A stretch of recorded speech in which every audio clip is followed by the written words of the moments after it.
Hi, I'm Sabin Yaakov. This presentation is entitled Basics of Dset over Current Protection. In this presentation, I'm going to cover in a general way the concept of Dset-based overcurrent protection, talk about igbt output characteristic. I'll show some example of implementing the Dset network, and then talk about circuit design and simulation by LT-Spice. Let me first of all sort of clarify terms here. I'm showing here two output characteristics of a BJT and a MOSFET. Well, they seem to be similar in quite a bit, and in both cases we have region in which the device is like a current source.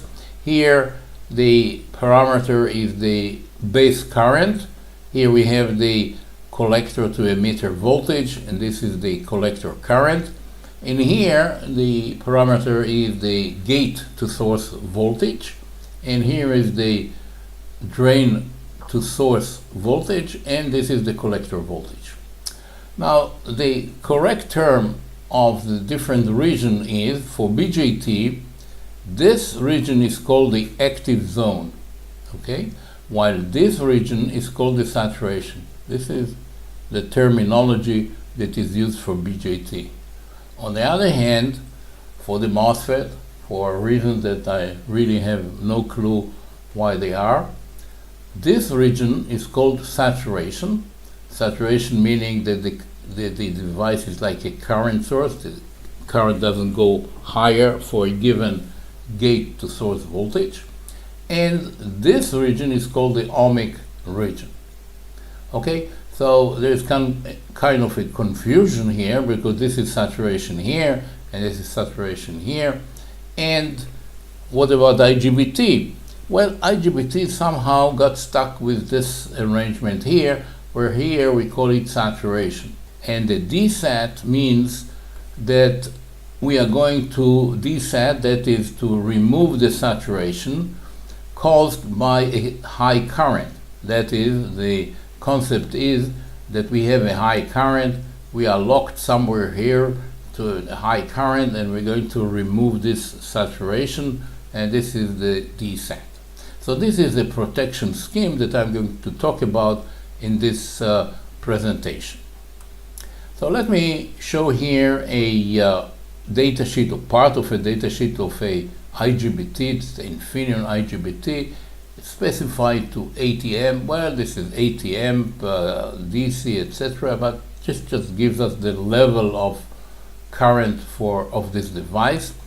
And it is very important to realize that IGBTs are very robust devices. For example, you see here, it will withstand the short circuit, meaning that you can connect the IGBT to a 330 volt supply, okay, feed to the gate to emitter 15 volt, and it will withstand this situation for 5 microseconds. Well, mind you, connecting it to this high voltage with that drive, the current will be very high. It'll obviously get into the saturation region for this particular 15 volt, okay? So the IGBT is very robust. Also, it can hold on for quite a while. It's relatively a large chip. So therefore, they are compatible with the Dset approach, which is not very fast. And here I'm showing the output characteristic of this particular device. Well, let's look at the level of 100 amp, say gate to emitter of 10 volt. We see that the voltage on the device will be 2.5 volt, while at an elevated temperature, 175, is just about the maximum junction temperature, you see that you get a much higher voltage. So we're talking now about a situation that all these values of this voltage across the collector are temperature dependent, which makes the system sensitive to temperature changes. So in general, you like to work somewhere here with regard to the Dset approach. That is, you know what is your drive, and then you pick up the level of protection from which you get about the voltage that will be across the device when you need to disconnect it and in fact lower the gate voltage to zero. Not immediately, we'll talk about it, but this is the first step you have to do. You have to sort of locate the area that you like to work at. I'm showing now another transistor, and this is by Burns. Actually, it's specified to somewhat higher current. Again, it will withstand 300 volt for 10 microseconds, a little bit even higher. And so it's a really robust device. And here you see the characteristic is somewhat different, but in general, you see that the area that you like to work it is probably somewhere here, because if you like to limit the current to some reasonable values, you're not reaching the saturation level, okay? Saturation is much higher than that, and you don't want to go that high. So, in fact, in many cases, although you call it Dset, you are really not entering the saturation region, but you just rely on the fact that the higher the current, the higher is the collector voltage, and therefore you can detect it and then disconnect the gate or lower the voltage of the gate. Let me talk now a little bit about shorts. Well, there are many kinds of shorts. I'm showing here, for example, a short to the bus voltage. Okay, in fact, there is a standard in which you have to expose an inverter to this type of a short. So we connect the bus directly to the midpoint, so when this transistor is on, well, there's surely a short. I'm showing an inductance, not because there is an inductor, just to emphasize that any wire will have inductance to it. And as it turns out, the inductance makes a big difference of the voltage across the transistor during this short period or episode. So there is an inductance here, there's also an inductance in between these two. This is sort of representing a generic half bridge, could be an inverter, a rectifier, or any other circuit. And then we can recognize a number of situations of shorts. There is an outside short, this is a short like this, could be a shoot-through short like this between the two transistors, could be a shorter, say, upper transistor. Suppose this is damaged, you turn on this against a short, and could be a short indeed as you turn on the transistor. Already you have the short, or you can turn on the transistor and then after a while you might have a short, not necessarily at the very beginning of the gate pulse. And the Dset circuit has to sort of accommodate these two possibilities and to give a protection in each case. And then we have to take into consideration that the inductance involved with the short is very important, that is the magnitude of the inductance. So suppose we have a certain transistor, and this will be, say, the nominal operating point, and I'm choosing to I choose to limit the current to around, say, 180 amp. So in the nominal case, we are going to have 1.5 volt, and here we're going to have something like 2.3 volt. So our circuit has to be able to distinguish between two voltages, and when it is below 2.3 volt, then it shouldn't activate the turn off of the gate. Okay, it should turn it off only if the voltage across the transistor is above this value. Of course, we can choose another point. This is just an example. No way it's optimized. It's just for demonstration. So let's talk now about another issue, and that is blanking. And I'm now considering, say, a practical circuit, say half a bridge. We could have a situation in which current is coming out of the midpoint or into the midpoint. Let's take, for example, this case in which the current is coming in, and let's assume that we are in the stage that this transistor is on, so the current is passing through the transistor. Voltage across the lower transistor is high, and then we turn off this transistor so the current is passing through the diode, okay? And then after that time, we're going to turn on this transistor, okay? Now we turn on this transistor against this conducting diode, so the current will start building up, and the current of the diode, of course, will decrease now because we are sort of consuming current here up to the point that all the inductor current is going here, and then we're going to have the reverse current. I'm showing it here. Only then the voltage here will start dropping. So if I look at this transistor that I might wish to protect, at the very beginning of the pulse, there is a high voltage on it. Okay, at the very beginning here is a high voltage. So if this Dset network will be operational, it will turn off the transistor. So I need a blanking time until the voltage here drops to the nominal value, 2 volts or something like that, and only then I can allow the Dset circuit to actually operate. So we need a blanking. That's one of the requirements. So now we come to the actual driver with the actual Dset circuit. This is an example of a TI driver. By no means there is a recommendation here, just an example, a demonstration. There are other companies who are making similar drivers. And in this particular case, we have this pin here, this terminal here, the overcurrent, and a comparator connected in this side to 0.7 volt, fairly low voltage, such that if the voltage at this OC is higher than 0.7, this will be activated and will turn off the transistor that is feeding this is the outside transistor. We'll turn it off. This belongs to the circuit. For some reason they didn't put it in, I don't know why. Anyhow, it'll turn it off and actually activate this transistor, which is the turn off path here. So the current now is flowing this way, actually reducing the voltage of the gate.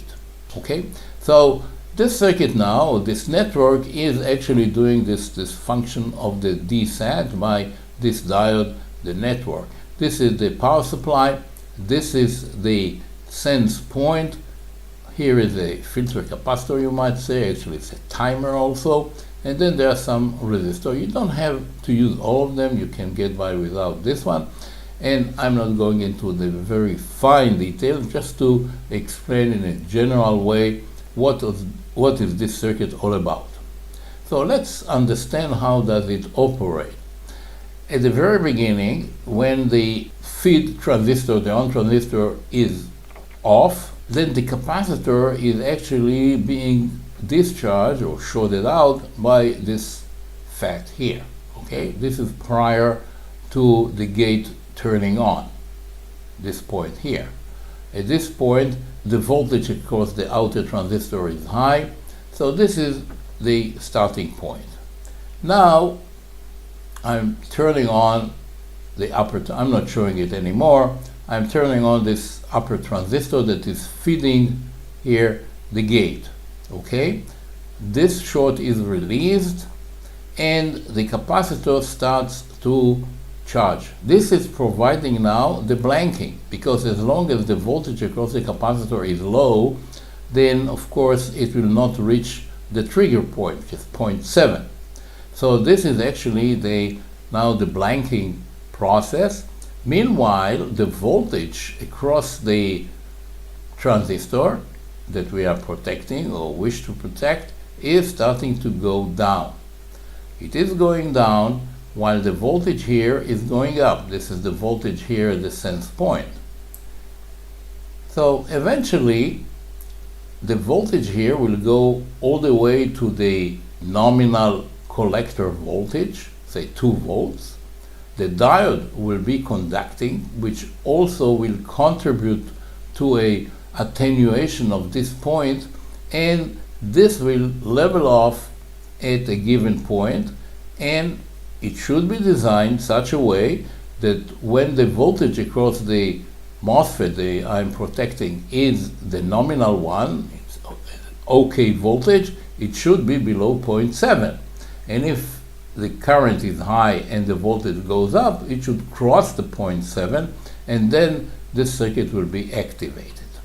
Here they are actually showing in the data sheet the process, and what we see here is actually a case in which there is a short at the beginning. Okay, so we see here the capacitor, I guess, charging, and then it goes above the 0.7. There is some delay here, and then the circuit is activated, and this is the gate, and now the gate is going down. But notice that in this particular driver, it doesn't go down immediately, but rather in 2 steps. If you turn off the gate very quickly, you turn off the current very quickly, and then you're going to have a very large voltage due to the igbt of this high current. So therefore, in more sophisticated drivers, it is gradual, and the simplest thing is, say, to have 2 steps. So you first go to this level here, stay there for a while, and then you go to the lower level. By this, you sort of smooth out the voltage spike due to the fact that you are interrupting a very high current. This is a side story, has nothing to do with the Dset, of course, but it is a very nice and important feature. So we understand now how it works. Basically, at the beginning, the voltage of the capacitor is 0, you charge it, you come to a point that you are ready for detection, and then depending on the voltage across the transistor, you develop a voltage here, affecting the voltage here, and then the circuit will be activated if the voltage of the collector is above a given potential. Now, there are many components here. You don't have to use all of them, as I've said, but there's a lot of such a degree of freedom here, and just to write equations, it's lengthy and very tiresome. So I think the best way to do is to do some very rough calculation about the magnitude of the resistances that you like to have, and then in the divider, and then to go to simulation and sort of tune the circuit for the particular case that you like to, the particular transistor and levels that you like to protect. So the design step will look something like this. First of all, we have, of course, to decide what is the voltage, which is the borderline between proper and overcurrent case. And then there is a consideration that you'd like actually to have large resistances, not to drain the power supply, the auxiliary power supply. On the other hand, you like to have small resistances, which would mean a larger capacitor, is to have a better noise immunity, so that the noise injected here will not develop that much because of the low impedance. And then we need sufficient blanking time, and also we need a fast response when the fault is within the on time, that is not just at the beginning. So, as I've said, considering all this, doing simulation is probably the best way to do. And here I'm demonstrating just general points here of a simulation circuit. Now this is an equivalent circuit, doesn't have the transistor itself, but something that emulates it. What I have here is a power supply. I have the basic networks. Notice that I've eliminated this resistor, just a diode, which should be a high voltage diode, of course, because the voltage here is very high, the fast high voltage diode. And then I have some values here, which I've already chosen. Of course, I'm going to demonstrate them. And then I can emulate the behavior of the collector voltage by a dependent current source. This is piecewise linear source that is programmed to start with 400 volts, it's the voltage on the transistor at the beginning, then to drop to whatever level. Well, 2 volt is, I'm assuming, is okay, and 3 volt is already overcurrent, okay? So 2 volt is okay, and then at this point it will go to higher voltage just to emulate the case in which you have at the middle of the on-time high current, which will cause a high voltage across the transistor. So here it is. This is now the voltage source that emulates the transistor. Let me zoom in. And here is a case in which I'm dropping to 3 volt. 3 volt is supposed to be above the protection level, okay? Here 0.7 is the protection level. This is the input to the Dset circuitry over current circuit. I'm starting with 0 voltage across the capacitor. It's building up, and at this point, after whatever, it's like 4.3 microsecond, this is actually the blanking time here, okay? There is a blanking time due to the charging of the capacitor. Here it hits the 0.7 and the Dset should be activated. Okay, so this is a case in which there is a short at the on of the gate, at the on instant. On the other hand, here I'm showing a case in which you start with no short, there's no short, going down to 2 volts. So here is the blanking, and here I'm sort of getting to a steady state below the 0.7 volt because I'm at 2 volt. And then here the voltage goes up due to the current, supposedly, and at this point it hits the 0.7 volt and the circuit will be activated. And for this particular case, this demo circuit, the voltage will be 4 volt when the actual action will be taken, because there are delays, and as I've said, IGBT can tolerate some of these delays because it's very robust.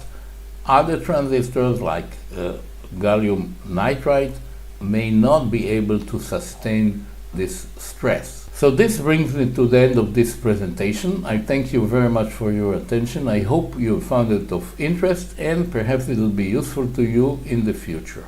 Thank you very much.